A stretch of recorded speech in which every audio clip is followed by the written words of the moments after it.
I know that the language that we're living in the singular way, in I'm going to figure it out. I just need to pay this bill. I just need to fill in the blank. Like that way of living is so lonely, and it's it's just deepening the longing that we're carrying. And then these unknowns come, and then all of a sudden there's like freedom and permission and, oh my God, life is so short, let's do it. And then there's another extreme to go follow. And we don't really know the relationship, the reciprocal relationship of being with the unknown, like the cilia of the unknown, the foundation, the pillars, the woven fibers of the unknown. And then you're invited.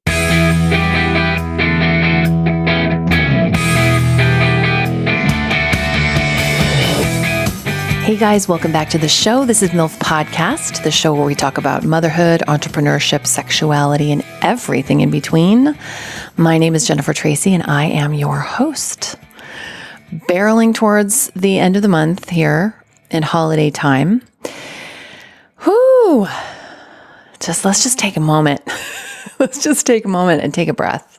I never do this, but I actually really need it. So I'm being selfish right now. I'm just going to take a breath in. Oh, yeah. It's a lot, right? It's a lot. And it's easy to get wrapped up in it. But but I'm a little goofy today. I don't know what's going on with me, but yeah, it's just the holiday times are crazy and also fun and beautiful and whimsical, but it's really a lot of energy. It's a lot of chaos. You know, pretty much anything can give me anxiety. But there's a lot more people have anxiety, I think. It's just a lot of energy. It's a lot of pressure too, you know? So anyway, I hope that you guys are taking moments to just stop and slow down and breathe, you know, and know that everything's going to be perfect and in its right place, whatever happens, whatever holiday that you're celebrating, whatever your New Year's traditions are. And that MILF Podcast is here to entertain you and take you out of that for an hour or so. I'm so excited to introduce today's guest, Jules Blaine Davis. Jules was on the show about a year ago, and so much has transpired in her life that she and I reconnected. I mean, we always reconnect. We're always connecting. And we were on the phone and I just had this hit. I said, you need to come back on the show. Would you? And she said, yeah. And so I went to her house in Pasadena and we sat in her space. We went outside for a little bit and we put our toes in the earth because that's what Jules does and invites you to do. And it's really amazing. We put our toes in the moist dirt in her backyard, basically soil. It's not really dirt, it's soil. And we just talked for a while and it really was so grounding on so many levels. Just being with her is really grounding, but then just really feeling the earth beneath my feet was really nice. So anyway, so we did that and then we came inside and we had some tea and we talked, and I'm going to be able to share that entire conversation with you. It's really, really great conversation. And I just love her so much. So that's today's guest. But before we get into that, a couple of things. So I've shared with you guys, I've been partnering with some companies and collaborating with, I guess. Partnering is more like it. Basically, I've been reaching out to companies that are doing awesome stuff and I want to promote them. There's no money exchange. I just think they're really awesome. I was calling it sponsorship for a while, but then I realized, well, that's kind of misleading because they're not actually sponsoring the show. You know what I mean? So in this case, recently, it's been just me wanting to support amazing companies and share with you these things that I've found and what they're doing and what their mission is, you know. Not only do they have amazing items and products that they're selling or services, but they also have these incredible manifestos, you know, and they're like doing good in the world. So I have two today. The first one is Gifts for Good. Really beautiful company. So they're based here in Los Angeles. You can find them on giftsforgood.com. And as always, all this stuff is on my website in the show notes. Giftsforgood.com. milfpodcast.com. And you can find it in the show notes for this episode. You can also go into the sponsors page, although I should change that to collaborators. It doesn't really matter. I mean, the point is I'm just being transparent and telling you what this relationship is and that I think this is a really cool company. And if you want to check it out, great. And you get a little discount code for being a MILF listener. That's all. So this company is amazing. And a couple of the things that I wanted to highlight was, so like they have all these different gifts, right? All different levels of gifts, and they're all beautifully curated and they're all beautifully made. A lot of them are made in places where there's poverty. A lot of them are made, they're all, with sustainability in mind. So one example is this travel battery bank and solar charger for your phone. And it's really cool. And it's $50 and it's dust proof and water resistant. And it's got a flashlight and it charges your phone. And it's just basically the size of a phone case. So that's really a cool thing. And then this one I love. I kind of want one. It's called the Union Upcycled Billboard Duffel. It's a duffel bag that's made out of repurposed billboards, basically. And it's really beautiful. So you can find that on the website, and MILF listeners get an exclusive discount code. It's MILF for good. So when you go to checkout, type in MILF for good and you get a little discount for being a listener. But moreover, really, it's a great company. If you have some last minute Christmas gifts or holiday gifts or New Year's gifts, whatever, they are just such a great go-to because they will do it all for you. And it also has a message about what the impact is. Sometimes each gift some of the proceeds of that gift will go towards giving employment to somebody who would not have dignified employment in that country, or education to young girls that would not have access to education.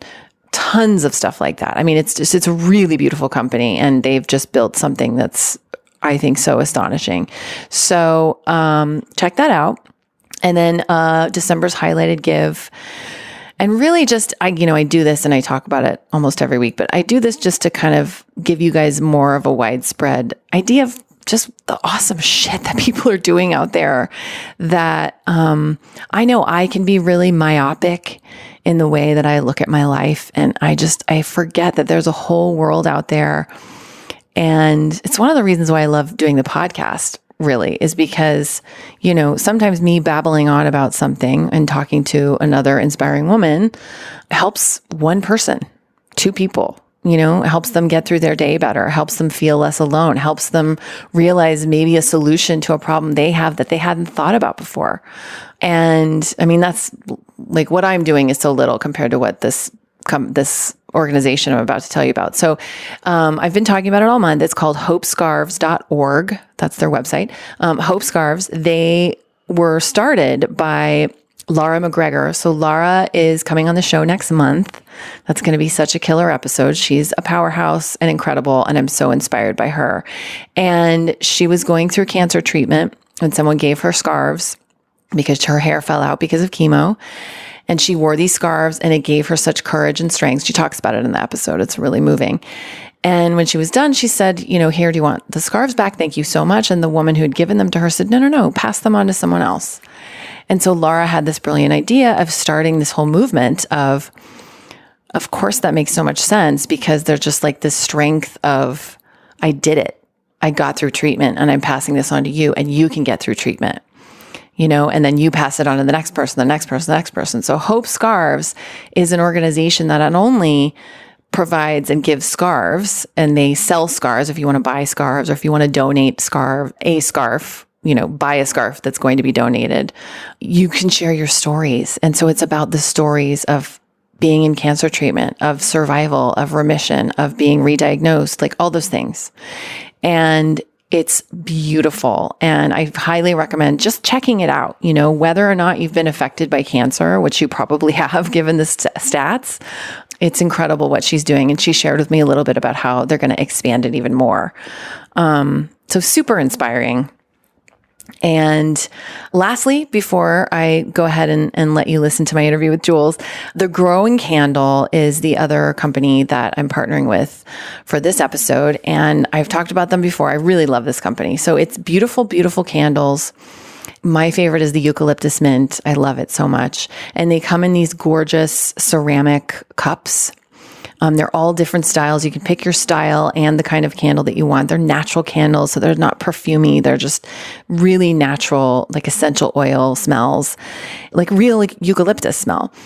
And then when you're done burning the candle down, the wrapping for the candle is this beautiful paper that's actually seeded paper. So you put the paper inside the ceramic cup, you water it, and it grows wildflowers. It's so dope, you guys. I mean, what an amazing concept. Talk about sustainable, talk about beautiful, talk about growth. I mean, I remember finding them and I flipped out. I was like, oh, we got to get a hold of these people. I love them. So I'm so thrilled to share that with you. And they are offering a discount code for MILF listeners of MILF10. So if you go on their website and get to the checkout and you enter MILF10, you'll get a little 10% discount. So without further ado, here is my interview with the lovely and talented Jules Blaine Davis. Hi, Jules. Hi. Welcome to my womb. Oh my God, I love your womb. Thank you. Your womb is very womby. We are growing. I love you so much. Thank you for letting me come back. You are the first guest that's a repeat guest. Ooh, girl. Yeah. That feels so good. And it's been a little over a year, actually, since I was here. It's amazing. I mean, and we were just talking before, so much has happened. So much transformation has happened for both of us individually. And wow, I mean, we'll get into all of it, but the fact that we're here and we have this beautiful woodboard love that you created for us with our beautiful pears and bananas and some other treats and the tea, your love tea. Oh, and I just knocked the microphone stand, par for the course. Totally. Yeah, I'm just really grateful to be here with you. Oh, man. I'm so grateful to have you here and to just be together. Yeah. Like just to take some time to be together in the conversation that we kind of left. You know, it's kind of beautiful. Like, you know, as are all conversations, they're forever conversations. There's always a ... Yeah. Always. Yeah. So I guess I'll just kind of dive into our bodies, your body, my body. And, you know, something that you were just in the unknowing of the last time we sat down and talked here on this recorded line was your left breast. And something was going on in your left breast. And at the time of that podcast recording, I don't think you had known what it was yet. Yeah, I didn't. And we said this on the last or you, not we, even though we are all each other, is that you came and it was before the first surgery, which was early October.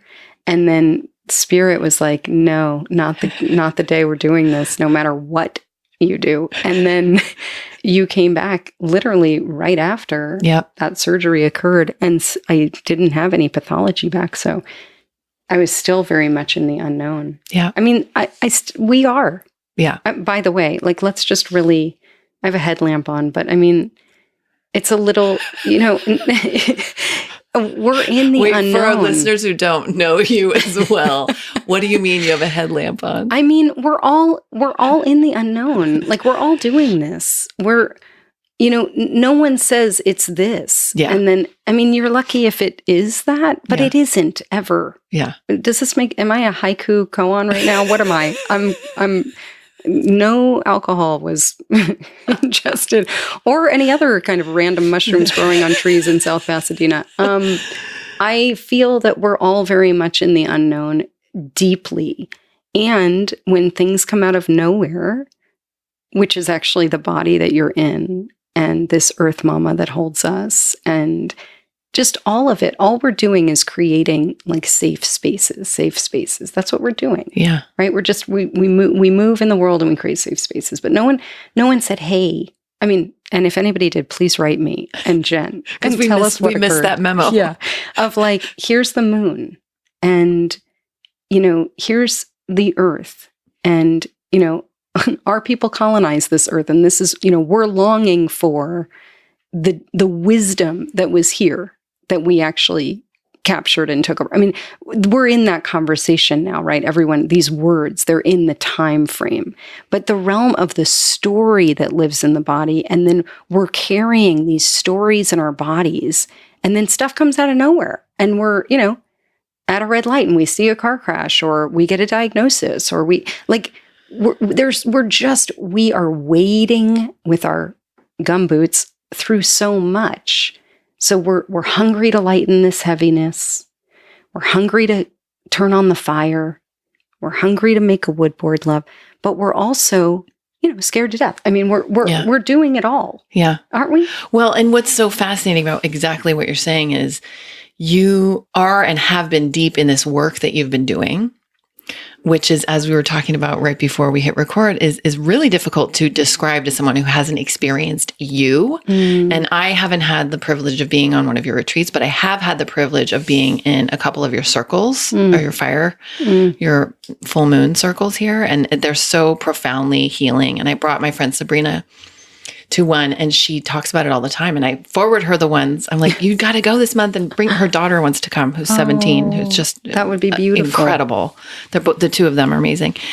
And it's profound. And yet it's not something you could like do a sales pitch on. And like, there's no tagline for what it is because it's so deep and ancestral and rooted in so many things. And then you crack a joke and it's like, it's such a wonderful, delicious, nurturing and nourishing experience. So, but my point of bringing that up is that a year ago when you got this health news and then diagnosis and all the rest that followed, you were in the middle of doing this work and you were at the beginning of starting to write a book and, carry this message in this other way. And you said to me, and Spirit was like, oh no, different story, and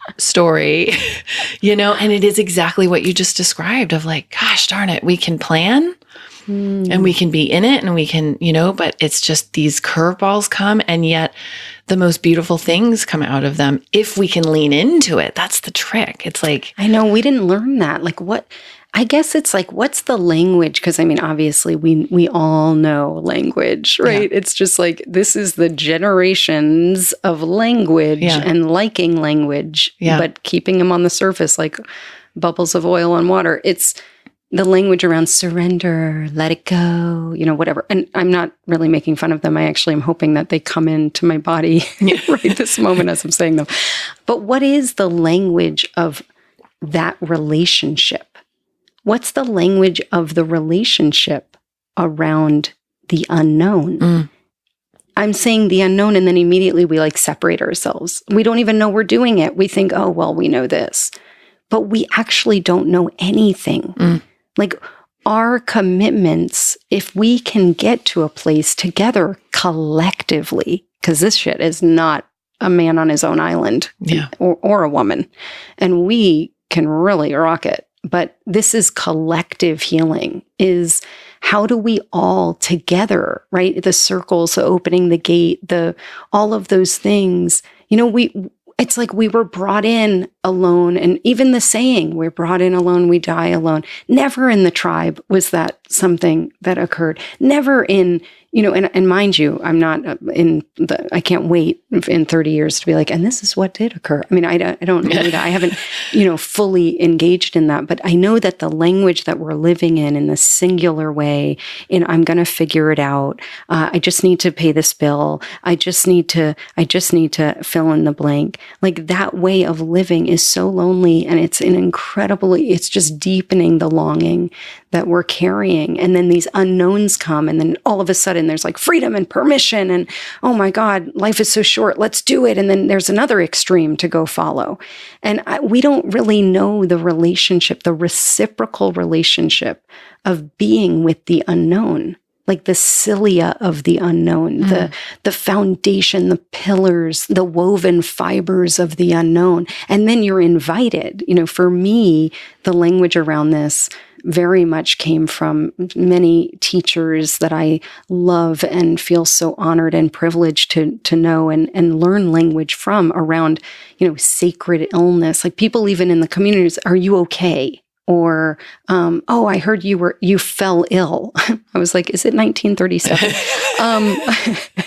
I didn't fall, and I don't even think I was ill, because I wasn't. I was fantastic. Yeah. But it was a teacher that came into this breast, and this is not like guru language. This is like real truth, because my body was it's pristine body health, all of that was, celery juice in spades. Were you pissed? Were you pissed off? There was anger later after the surgery, after the second surgery. A lot of emotion came through by the fire. I was so angry. Like, what the fuck was this? Yeah. Like, what the fuck? But before that, and I think that was also some of the anesthesia, I was like, what the, where are you going? No. Don't you fucking leave here. No, I didn't say that. But in the realm, But I mean, I ask because this is such a vanilla word for what it is, but you are and pursue and live and breathe health and wellness, and you teach it. And what is that again, right? Yeah. This goes back to the unknown. We are in a culture of like, if you do this and 2 tablespoons of this and 3, and by the way, it can really work. Everyone that's listening, I'm sure you're like, well, that actually does work. Yeah. And it does. But if we are continuously marrying, if what's winning is control and gripping and figuring it out and linear and above the neck, we have lost this divine feminine. Yeah. And that doesn't mean just females. It's the divine feminine in everyone, the divine feminine heart. This work comes from Mirabai Starr and her phenomenal work in the mystics and in, she just wrote a book called Wild Mercy, which I'm gifting you, and I'm totally white Oprahing all of it. And,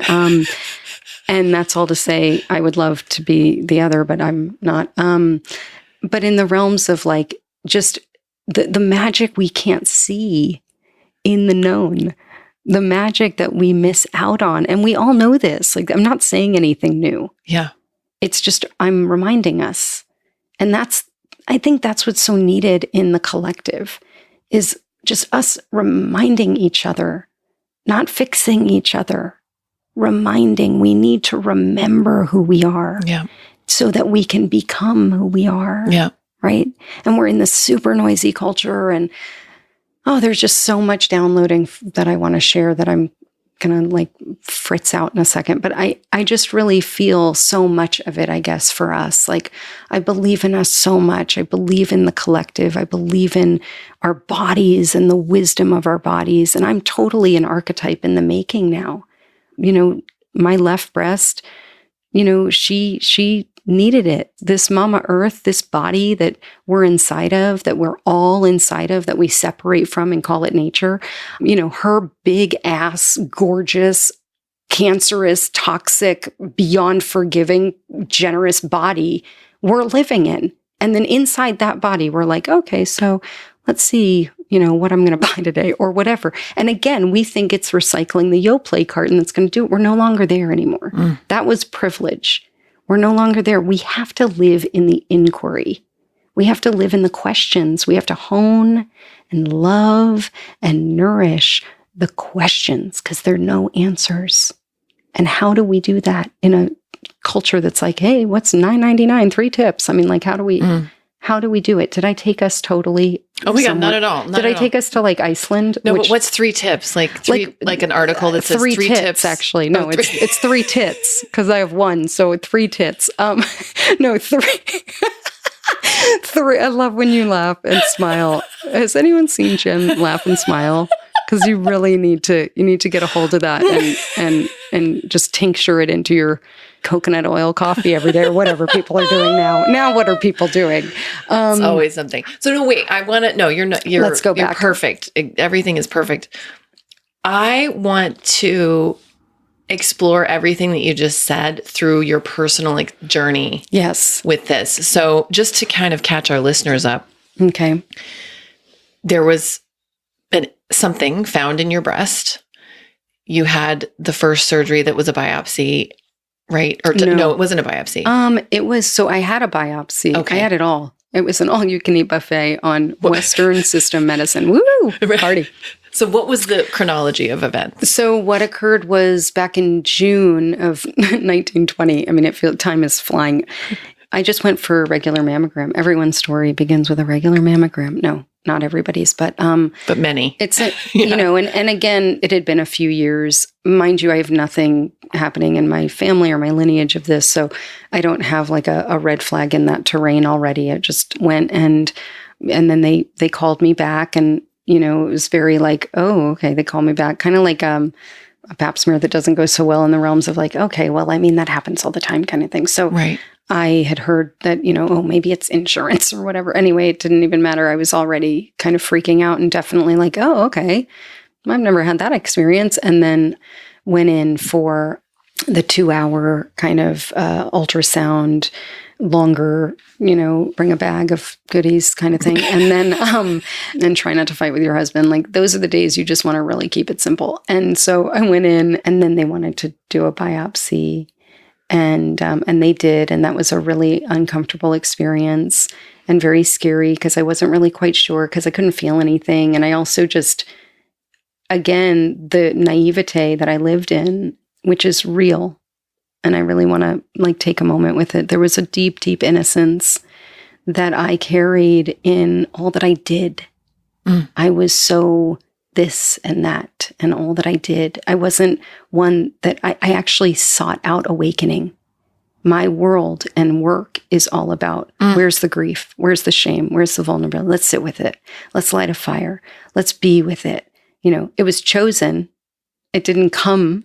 It was chosen. Mm-hmm. I was leading. Mm-hmm. And now those days are done. That was an innocence and a naivete that I wore so beautifully, and that I loved her.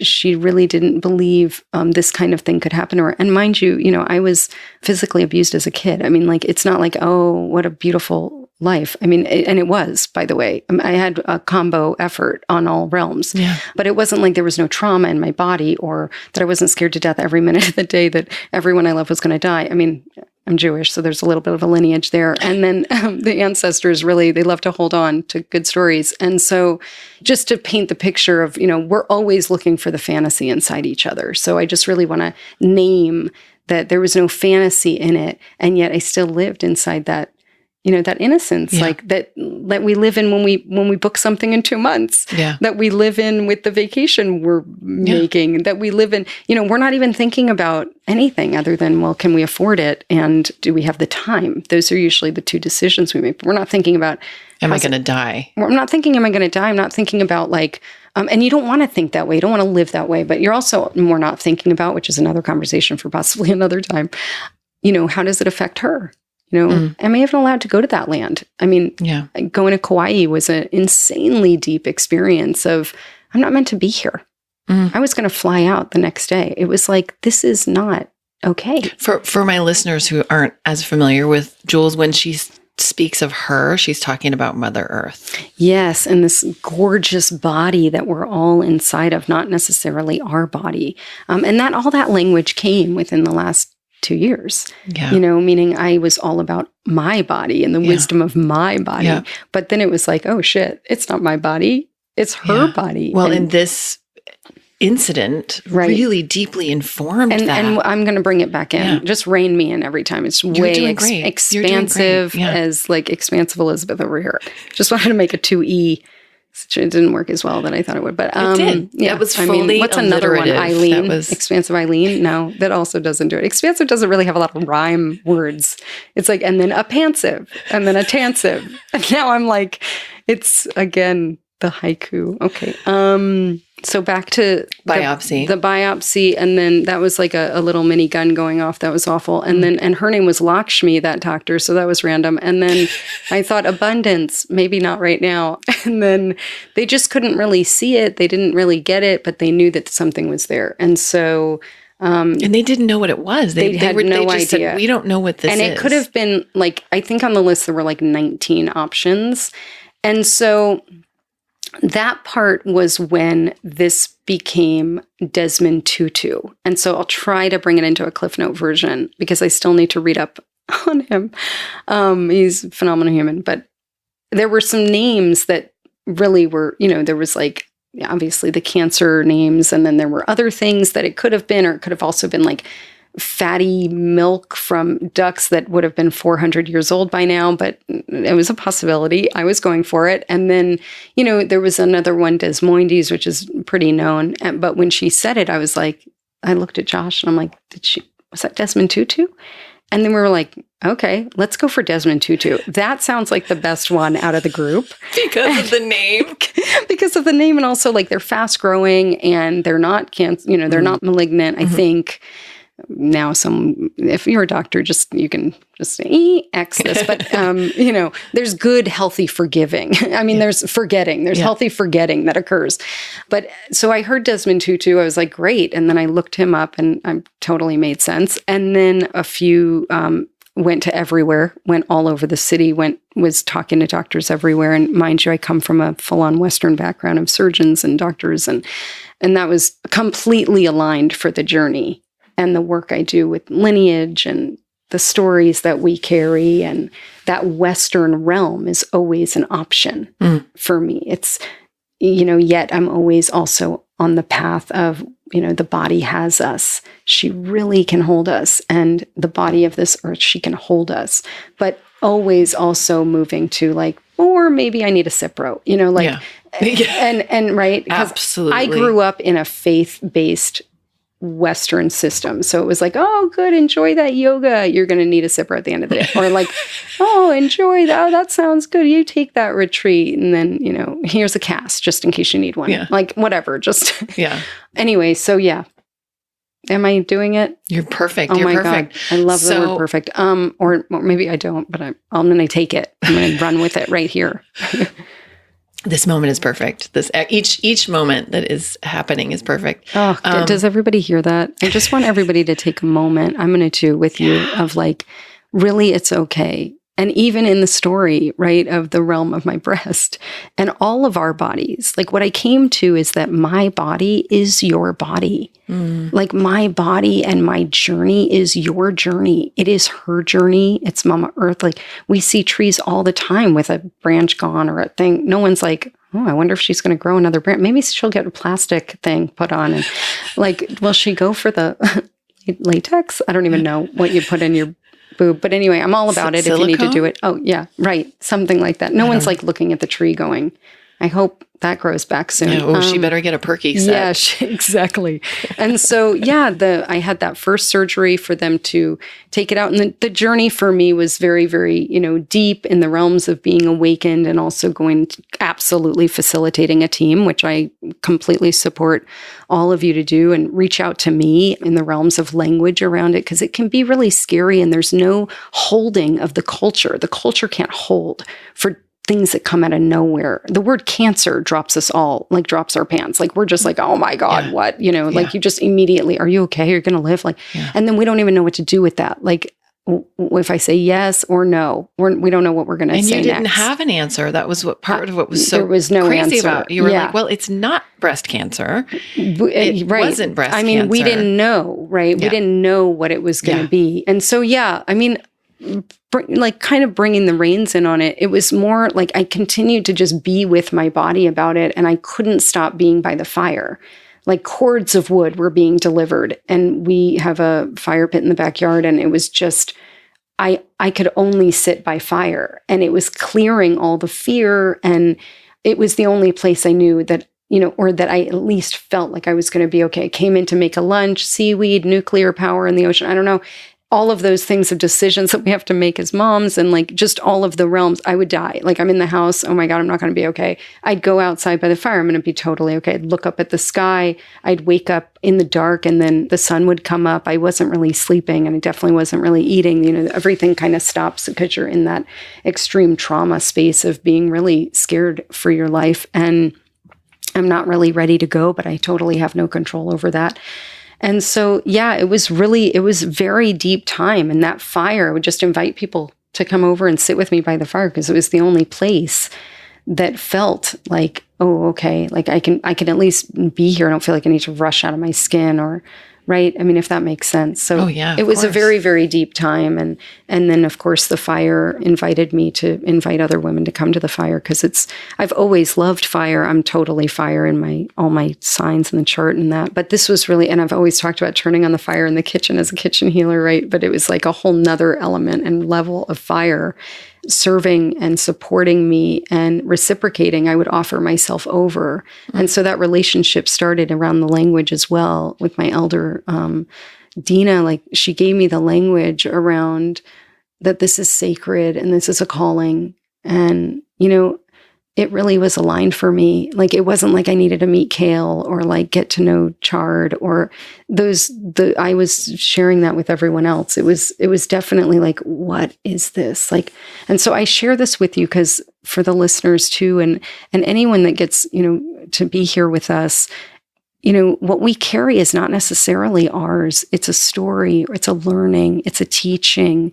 And this is not to make you feel better because it's actually quite scary and it's unknown and we're all in it. But what we do is we end up separating ourselves. We go right into separation. We get into depression. We want to get under the bed.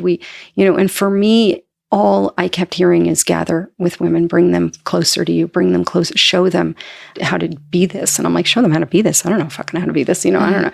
But I just kept listening and inviting. And so before each surgery, I had big groups of women come, clients. I mean, at that time, it wasn't like I was looking like, who are my closest friends? And let me bring them. It was literally like, did I see the post office woman today? Let me invite her. You know, it was just, you're in that it's a total vortex. Yeah.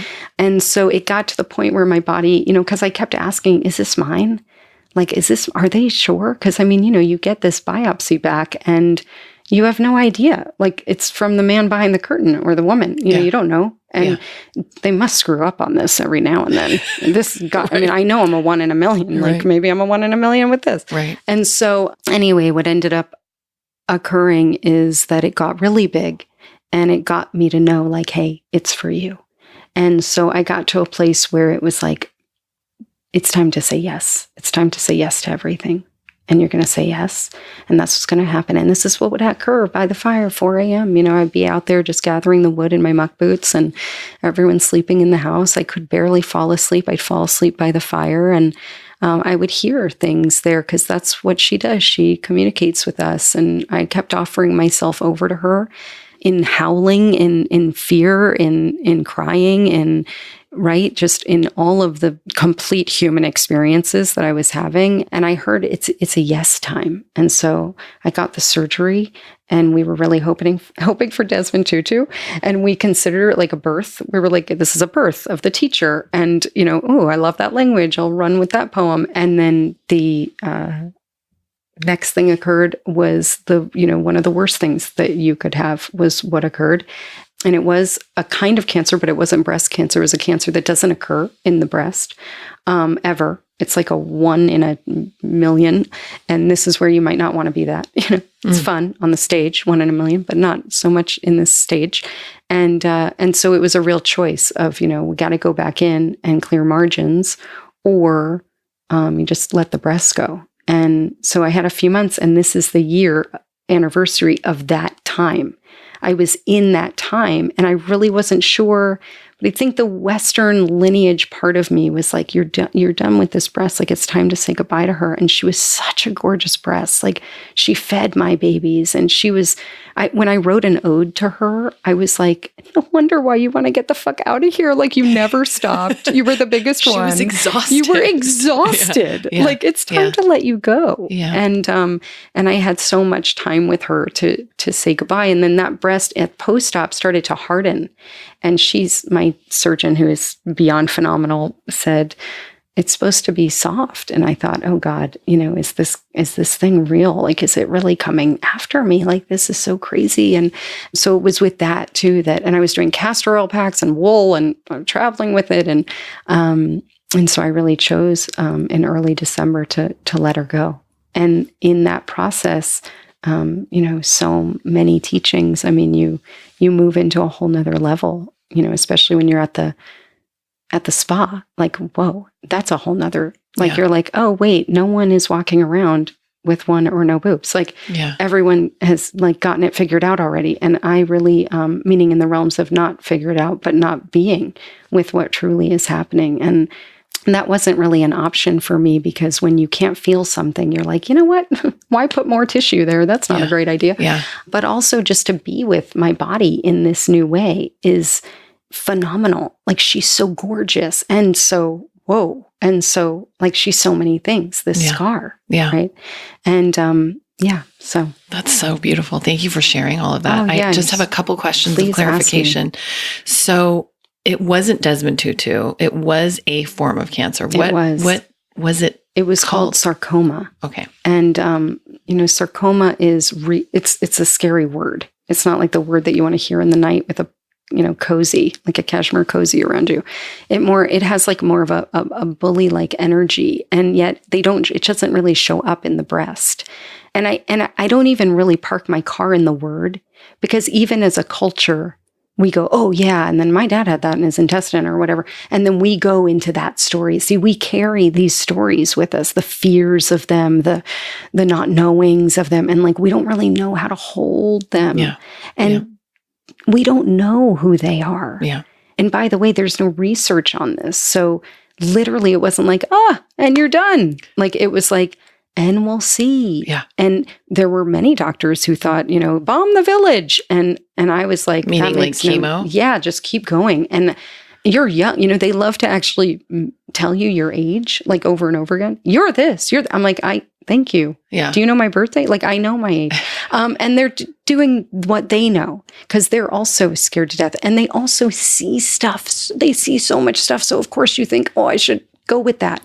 Yeah. But that was the deepest work. All the surgeries were like, they were things I had to go do. So that made it very different. But being post-op of all this, and mind you, when the breast was taken, nothing was in it. So that really changed everything. It was completely clear. So we'd be having a very different conversation if it wasn't. Yeah.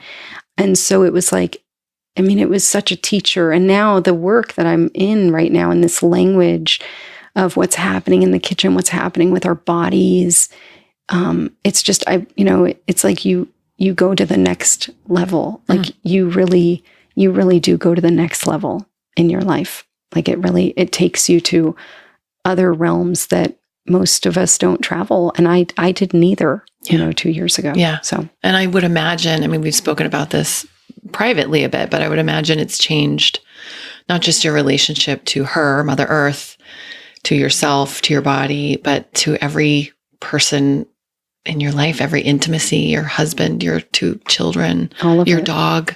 Totally. And like you say, I haven't been through something like that. I've had other losses, but what a gift, and I just have to pause and say this, and I might have some shaky voice emotion that comes with it. So that's okay. But I'm just prefacing it with that. At the time that you and I had this podcast experience a year ago, my friend Kim was still alive. And, in fact, right in front of your house was the last place I saw her alive. I brought her to a gathering and she came, and it was 1 week to the day before she died and before she took her life. And you and I had reconnected. I was so grateful for that reconnection and continue to be. And I was learning from you, as I always have. And the fire and the earth, and just like, like Jules kind of gives me permission to take that deeper breath, below in the diaphragm, And then she was gone, and I went through that whole story. I'm still going through it, obviously. And I remember I had this old fire pit that I wasn't using in my backyard. And I went to Anna Walt and I was like, I need some firewood. Can you guys put some firewood in my trunk? And the emotion is coming and the tears are coming because I had a language that wasn't words, because I'm a wordsmith, Totally, you are. And I had a language of earth that was able to soothe me so deeply in a way that I didn't know was available to me. And so thank you for that gift. And even further than that, I had a girlfriend call me and say, what do you need? I said, I need to gather and I can't do it. Can you just do it? And 24 hours later, my dance community, she and 6 other women came and they brought crystals. They brought this crazy Theragun thing and we were massaging each other and laughing. Oh yeah, that'll do it. They brought food.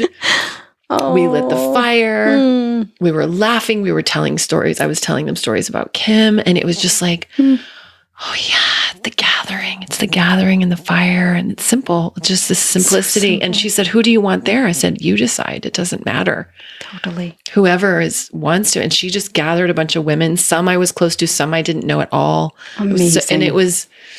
It really was exactly what I needed. I needed to not be alone looking on Instagram for, I don't know what. Totally. Echoes of my best friend who was gone. Totally. So thank you for that gift. Oh, thank you for that gift right here and for the gift to everyone. It's just so beautiful. And it's not an event. It's not an event. It's not an event. Gathering together. Yeah. It's not an event. And retreats are not an event. Yeah. To actually be, to carve out time to be in our lives it's not an event. It's so vital. So vital. And yet, and the one thing I really learned from that too was I love entertaining. I love having people over. I don't do it often enough. I've started doing it more, but it didn't have to be a presentation. No. It was for me. Yes. It was for all of us, really. It was for all of us. It was. You gifted all those women. Truly. Experiences to be. Yeah.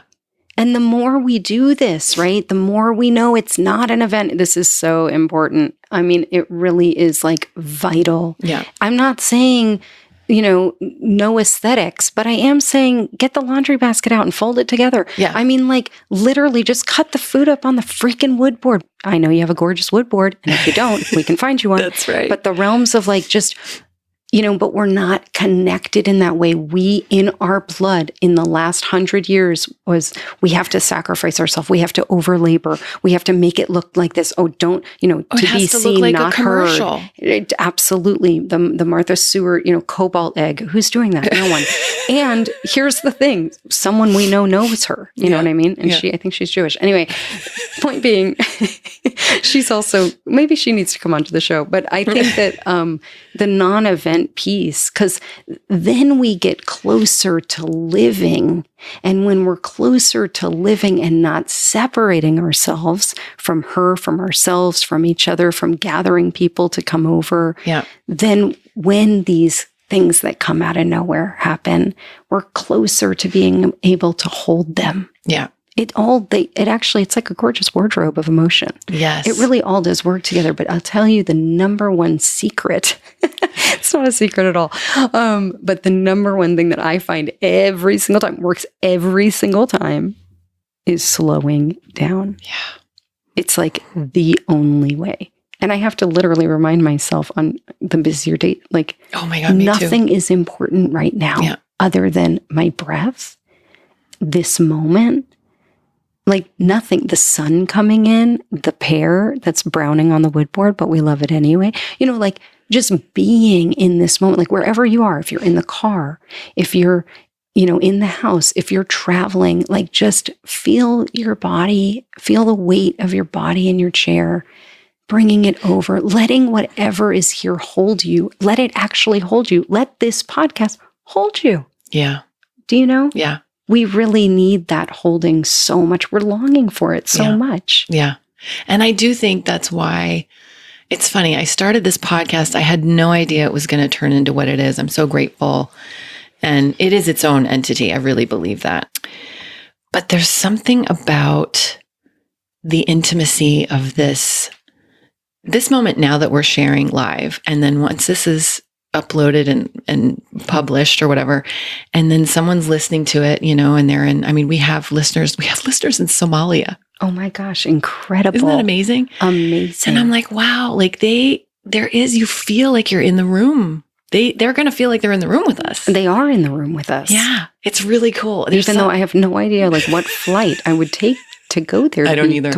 And I'm not looking at the moment, but we are all in this together. Yeah. And I don't just say that like we're all in this together. Like, because there are those, I know we've all done it really, truly. And why is it only heightened events?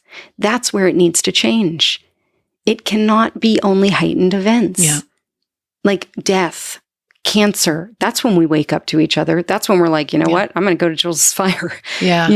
Yeah. Why aren't we doing it for ourselves? Yeah. The practice of the slowing down, the practice of... We're not taught that it's valuable. We're not taught that. In any tribe, the woman, they would gather together, then they would feed their kids, then they would serve the community. They started together. Yeah. They started with each other to then have a perspective of what the day would be. Oh, when you say that, all I can think of is myself and all the hundreds of women that have messaged me over the last year. But me in the first 2 years of my son's life, locked in my house. Right. Horrible postpartum depression that I didn't know what it was. Isolated. Even my few friends that were like, I'll come over. And I was like, nope, it'll mess with the nap schedule. Blah, blah, blah. I was so fearful. And what I really needed was to say, like I said to Mercedes after Kim died, I need to gather. I can't organize it. Just make it happen. Or you make it happen for me. Next week, I'll make it happen. Like, I just didn't know how to create that space of gathering because I was just crippled by this. Oh my God, absolutely. And here's the thing. We don't want to invade each other. We don't want to conquer each other. We don't want to take over. But really, when you were saying what I really needed was I pictured myself as an enormous woman coming in like a huge woven skirt and an apron and I'm wearing essentially a cozy rug and I'm coming in and like hugging you from behind with an enormous arms with just enormous arms. And like, we need to fall into each other. But how do we do that in this culture where we talk about our longing, where we're definitely braving the wilderness, where we're unsilencing our voices as women, we're just going for it, #MeToo. And how do we soften into like the squash in the oven? How do we stay connected without it being a thing to do, a thing to conquer, a thing to, right? Like a thing to fix. Yes. And if we keep on those lanes in the highway, we're really getting nowhere. Like, that's not what we really want. We want to just be together. Yeah. And yes, we live in a city that's like, it's hard to get around. It's also on fire. But it's like, we're really less doing, more being. But how? Like, oh, she knows the answer. No, I don't. I just want to be in conversation about it. Let's open. Yes, I've been in conversation for a long time with thousands of women around this. And I'm still learning about being. I'm a mom, 2 kids, marriage on a string. We're all doing it. Yeah. Or maybe you have a tightrope, or maybe your marriage is on a trampoline. I don't know. I love it all. And all the words, again, like even I look at my bookshelf, prosperity, beauty, courage, pussy. Radical love, pussy, just like all of it. And it's like letting that all go. Other than crazy brave, which is what I've been feeling lately, letting that all go, right? This retreat, radical intimacy. If this comes out, it's going to come out after. It's going to come out after, but so the realm of that, no, I'm sharing it because even the wording, what is it? What we're talking about is radical intimacy. Yeah. Being scared to death, being numb, and needing the community, the women to come and just come around us and not actually care too much about what we need necessarily because we don't know. Yeah. This is the back to not asking if you're hungry. Yeah. You don't come in the house. I'm like, hey, Jen, are you hungry for a da-da-da? I'm just like, here's some food. Woodward and a tea. Okay. You don't have to have it. Yeah. You don't need to eat it. Yeah. But it's here. Yeah. You know? Yeah. I want to ask you about another loss. I'm like, when's the stand-up comedy hour? Because, I mean, I'm really funny and so are you. It's been happening this whole time. Really? Oh, honey. Okay. You'll listen back to this and hear how much we're giggling. I'm like, I can't wait to get to the funny part. And you're like, now here's another loss. I'm like, oh God, is everybody, do you have your seatbelt on, everyone? Or at least get a whoopee, or like, you know what I love is a heating pad for my nervous system. Okay.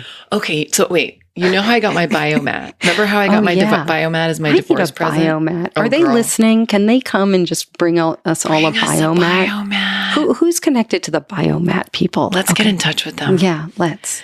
It's my favorite thing. It is basically a human-sized heating pad. It's a yoga mat that's a heating pad. Right.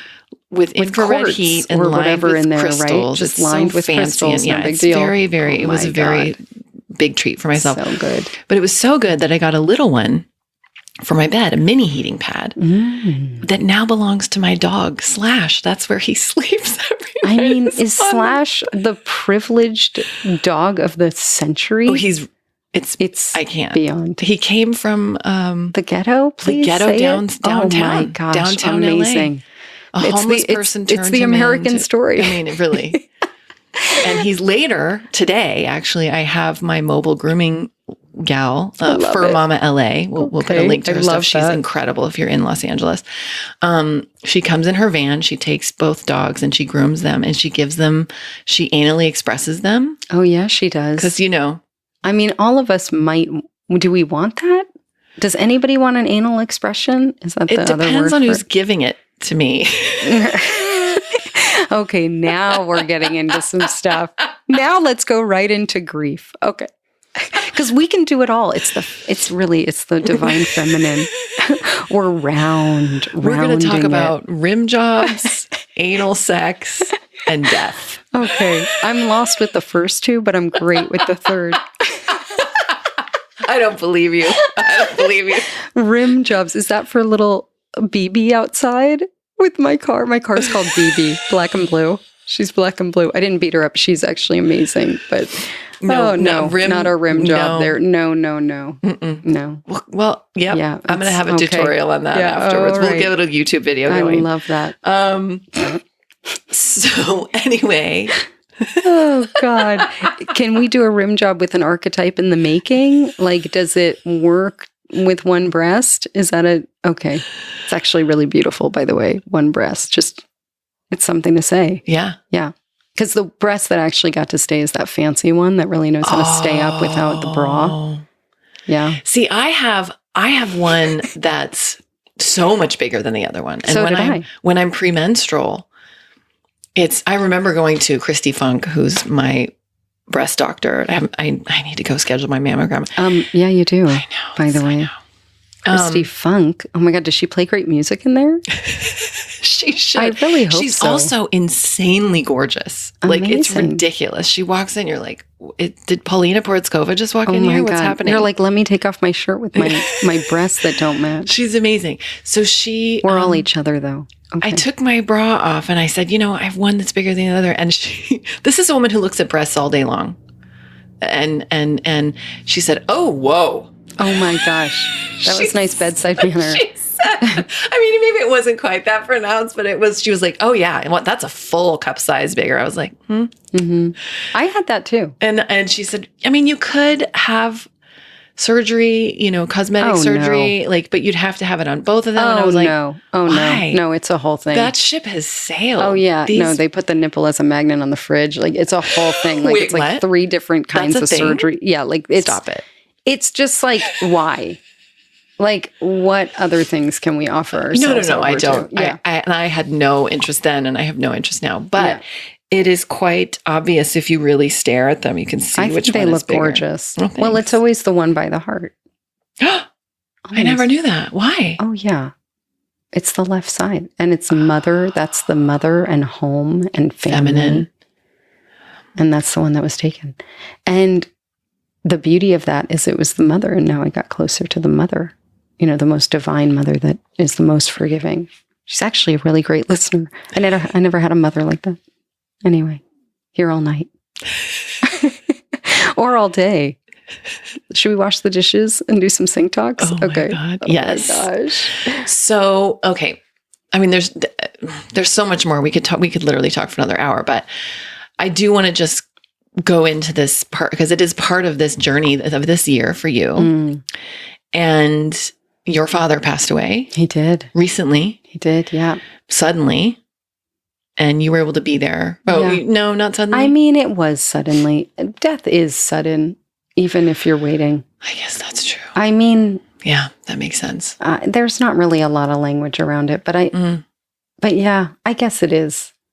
I mean, I'm just remembering the story out of like nowhere, right, but it kind of did. Like you got a phone call. You were in a place getting ready to teach. Yes, I was totally leading and you had to a leave. Group of women and drove down there. Was like, so, oh my God, this is again that naivete. It lives everywhere. Where, I mean, obviously you're not like, you don't want to live like in your traumatic nervous system all the time. That's not fun. I mean, a lot of us are, and call me later, but but on the times that finally it takes a moment or has a Kir Royale or something, you're just like, thank my God, bringing it back. Old that is so school. Funny. I mean, it's pink, it's bubbly, it's fun. It doesn't do much, whatever. Anyway, so yeah, I was down by the ocean and walking the ocean, like prepping for them and like just the whole thing. And then I got the call that like, you might not make it through the night. I was like, okay, so I'm driving back. It was Labor Day weekend. I had to drive back up from Cardiff by the Sea, which I love so much, and come back up to LA and then leave the next morning at like 4 a.m. And I was there for 8 days, and I was there in the room when he transitioned over. And my father was a prestigious neurosurgeon and saved many, many lives in his life, but was really a surgeon till the end. Like he really was a surgeon much more than he was a human. And it's such a beautiful thing to say in a way, because I mean, that is a human. He's very human, but he was definitely a surgeon. So it was, yeah.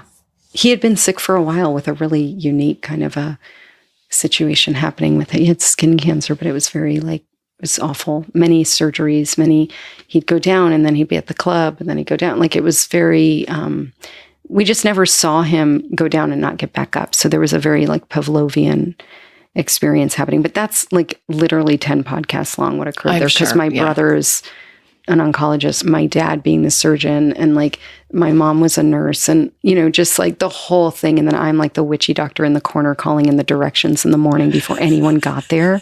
And it was me and the hospice doctor that kept questioning the naturalness of his going. And my brother kept saying, I want him to go naturally. And yet he was on machines that kept him there. It was such a it's a New York Times article I may never write, but it really was so fascinating, the idea of how we're defining nature. And also in situations like this, again, another full-on vortex hospice in the hospital, was that everyone has to get on board, because every relationship is changing. Each one, we all have a relationship with him. And so like everybody needed to get on board, and it took days for everyone to get, no matter how many stats my brother would look at, or he'd go in there in the all-knowing that God doctor vibe. And I would just sing to my dad, and he definitely liked like Lionel Richie. There was some James Taylor. I didn't call that in. I was more just singing whatever came, but we weren't really like a singing family. So stop those fantasies. But I brought that in, and it's so fascinating, like that. And I know when I speak it, I'm sure, all of us can really go to those vortexes, like with what you just experienced with your dear friend and her partner and the mother and just the whole thing. It's, you brought in to a thing, that isn't, again, culturally held. Yeah. So we're all doing it differently. We're all grieving differently. We're all like going back to our places differently, you know? So yeah, it's good to name that we all do that, and that in that collective realm, we really can create something different. Yeah. Without needing to fix it. Right. Yeah. There's no fixing it. Just the hunger for it. Yeah. I want to talk about Patreon. Yay. And I want to talk about this endeavor and this exciting platform that you're getting to bring this work to us. It's so good. Patreon is so good. It feels like I'm bringing the Israelites into freedom from Egypt, but everyone's taking a really long time. I'm like, come on, it's freedom. come on over here. Patreon, starting it out, it took forever. Like things you didn't want to do it at first, I know, right? but I don't even know. I just like, why do things take forever? Like all the things that we're waiting to do, like stop us right now. Just stop it. I'm going to give all of us a little spanking of love. Even the books that are waiting for us to write and, just all of those things, the shows, whatever's coming next. And then everything has their own divine timing, just like the death. Yeah. Like death, birth, it all has its own. We have no control over anything. Can we just say that over and over again every moment of the day? Oh, 100%. There's no gripping. Stop white knuckling it. I'm telling myself. Yeah. And then everyone's hashtag me too. Yeah. In the best way. Patreon is a virtual brick and mortar for this work. This work has always been really not translatable like you started. We're headed into the circle here. We're getting to the beginning. And it's been really, unless you experience it, it's like really hard to describe for years and years, right? Because it's so custom, and yet we're talking about a longing that really doesn't even have language. And then it's these wisdom stories of our body. And then we're having a tea that's so freaking amazing. And, whatever that is. And so it was really like a privileged few, there's only so many people one can see, right? We can all see. And then it became a private practice, and people from all over the world, virtually or in person, and then the retreats, and through this journey with my body and with this new relationship and deeply old ancient relationship that I have come to really grieve as I begin to know her. Really my pact with her is really what has started and begun everything. And now it's forever, which is, just use me, which is really, it's an emotional, deeply intimate space of, just, if I stay here, use me and use my voice and my body. And I'm here for you. I'm here for you first. Because my body really is your body, and your body is so not well. And we're just using your body, and we're in your body. And so by that fire, I would just kneel down and be with the soil. And it just felt so right. I never had a faith other than, of course, like antibiotics, which didn't work for me. And so, there wasn't, and I'm Jewish, and I totally love the traditions of Judaism. It's definitely cultural. I love it so much. I have a gorgeous community of that, and it's growing, and my language around that, but it's not the realms of like a God in that way. And so, in this, essentially this commitment I made, which was, use this body, use this voice for as long as I get to be here in this complete unknown, because I have no idea. Things come out of nowhere is what I learned, and they're not just my mom. Anyway, all to say, here all night, but truly it's like they do. And that doesn't mean we have to like live and do everything and grip it. It just means like, it actually means take a deeper breath, like you said. It means like, okay, feel the body on, the chair. Okay, just take this moment. Like, how important is it? I loved this one doula, Anna Markel, who's really known in Los Angeles in the early days. She said, really, I make my decisions from this. Is the house on fire? And it stayed with me. Is the house on fire? No. Then, okay, I'm okay. And really, it went to the next level. Do I have cancer? No, not today, or nothing that I know. Yeah. Okay, great. Moving into the next level, and that's not to say that, all these self-help books are like, if you had a year to live, what would you do? And then you go into like writing a novel. You know what you would do? You'd stare at the wall and watch paint dry because you'd be scared to death to die. So, no one really knows what they're saying. But in the realms of Patreon, bringing it back old school is making the work, what she had really shared was like, make it accessible.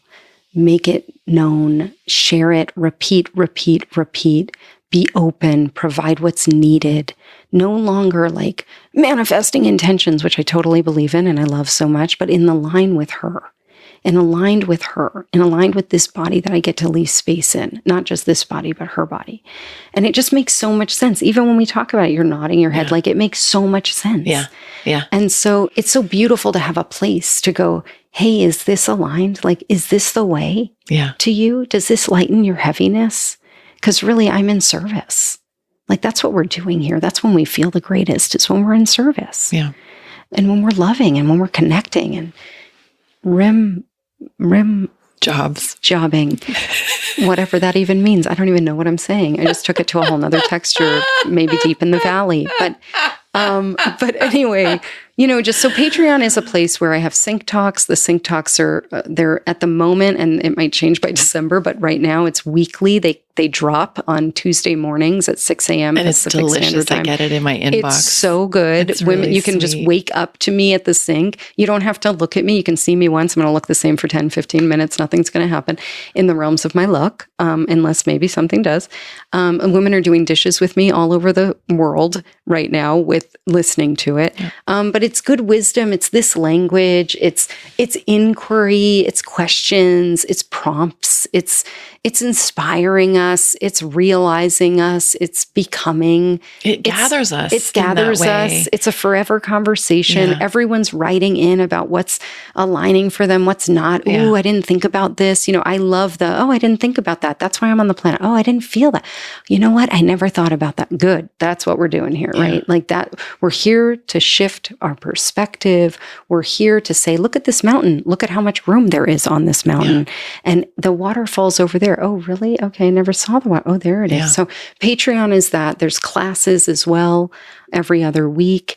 And it's moving into a visual podcast. I'll probably come to you in your kitchen and go to your sink. Yeah. And, just bringing in the kitchen healing realm and this language realm and her, and just making it accessible. Yeah. It's not thousands of dollars. It's so doable. Yeah. Everyone can get on board. Absolutely. There's so many levels of entry. Yeah. And we'll have links to all of this in the show notes for this episode, and on milfpodcast.com, you can go and easily find that. Love it. So if you want to engage with Jules in that way, that's such a direct line to have her. And just from my experience, I'm very fortunate that I can drive over here to Pasadena and see her. But even when I can't, I get to have a kitchen sink talk and have that reminder to take a deeper breath and just pause and be. And it really, you are so soothing and grounding, and it's one of your gifts. So yeah. So I wanted to share that with the listeners, because in this world of just too much input, it's just too much input. And my son will say, he's like, oh, it's just Sunset Boulevard, Mom. I can't take it. Totally. He's so right. Oh, he really gets it. I'm like, you're right. It's too much. Is to take that 5 minutes. Just really slow down. Slow it way down and name the insanity. Yeah. Let's name it. You're not alone. We're all in it together. Yes. So we get to name the complete shit show. Yeah. And slow it down. Yeah. We actually are women that can do everything, but we don't want to be doing everything. Yeah. So let's really just name the elephants. Let's love those elephants. Let's not maybe go visit them. Okay. Different time. But in the realms of this, it's yes, our kids know. And I guess it literally lives in who are we? Who do you want to become? Yeah. And then you get to build from there. It's exciting to live. Yeah. It really is. It's pretty glorious.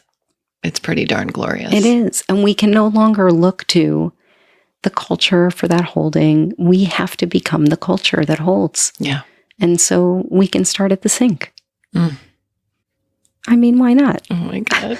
I love you so much. I love you so much. I'm going to ask you some fun questions. Amazing. Oh my gosh. Is everyone still with us? I love you. Thank you for being here. Oh my God. Thank you. So these are new questions from the last time you answered the Friday. I love new questions. At episode 70, I changed over some questions, but I have to say I kept a few of them because I loved them so much.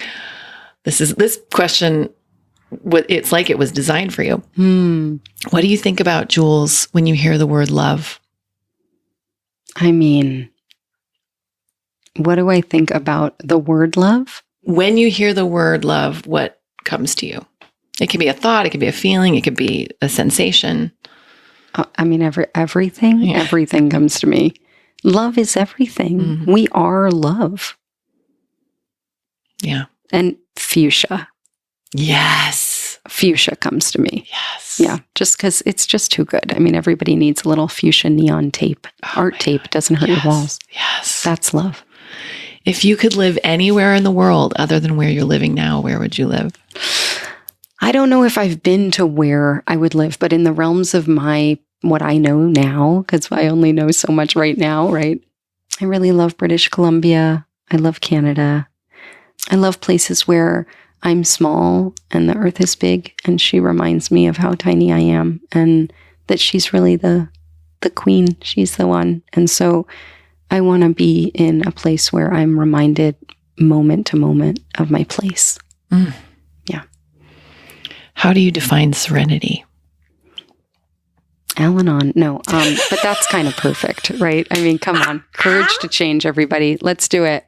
Such a foundational pillar for everyone. Literally. There's not trust me, you anyone, qualify. You all qualify. Everyone qualifies. The language needs to be updated on Al-Anon. But anyway, yes, everyone. It's anybody that ever did something different than what they said or felt. That's it. Okay. Does everyone qualify? Yes. Okay. Serenity. That's it right there. Yeah. Let's leave it at that. Totally. Lightning round of questions. Fireside or oceanside? Oh gosh, both. Yeah. Yeah. Favorite junk food? I love M&M's plain. Oh yeah. Yeah. I mean, it's just too good. So good. Yeah. Do you like theme parks? Oh gosh, no. No, but I'd love to make one. Ooh. What would your theme park be like? I should add that question. Oh my gosh. What would your theme park be? I mean, it would be it would be the deepest, nourishing, beautiful. It'd be like a ocean farm, and some kind of farm. Yeah. Exactly. That's exactly what I thought. Yeah. It'd be like we'd be harvesting and gathering and climbing, and then we'd be like totally nourished. We'd be like sweat lodging. We would be, and there would also be a steam. Okay, there would be there'd be an artist studio we could paint. Oh, there'd be painting. I mean, essentially, it's the retreat. Yeah, there you go. It's the retreats that we create. But it really, yeah. Oh, I love the idea of that. There'd be also cashmere, like somewhere, even if there was just a cold room. I mean, it just like there's got to be cashmere and some really good ice cream, but like ice cream that's aligned again with ice cream that we made. From the farm. Yes. We would make it there. Everything, like a basil ice cream or something. Oh my God, so good. Mm-hmm. Okay. I love a theme park.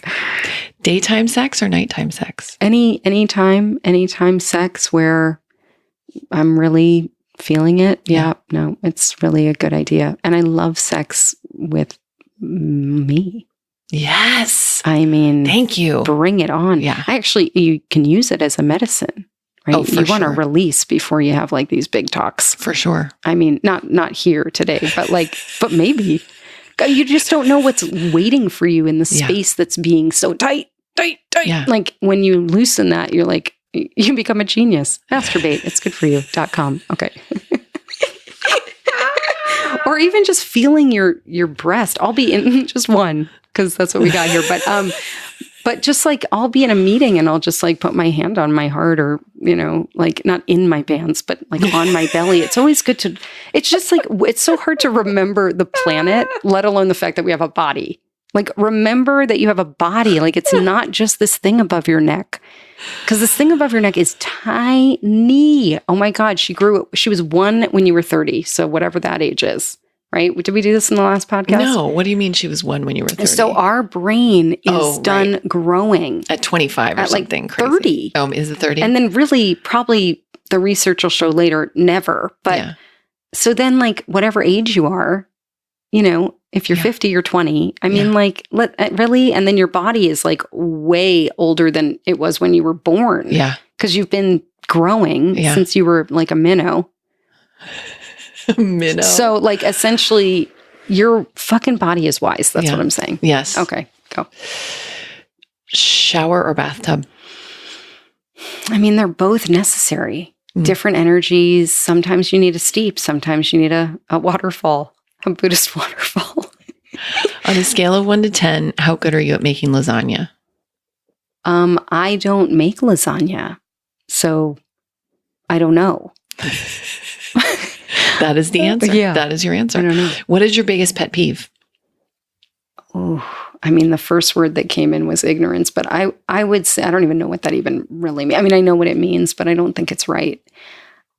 I don't know if it's a pet peeve, but I would say, oh God, now I'm getting an enormous download, but that's not going to serve us right now because it was a lightning round and now we're in like a swamp.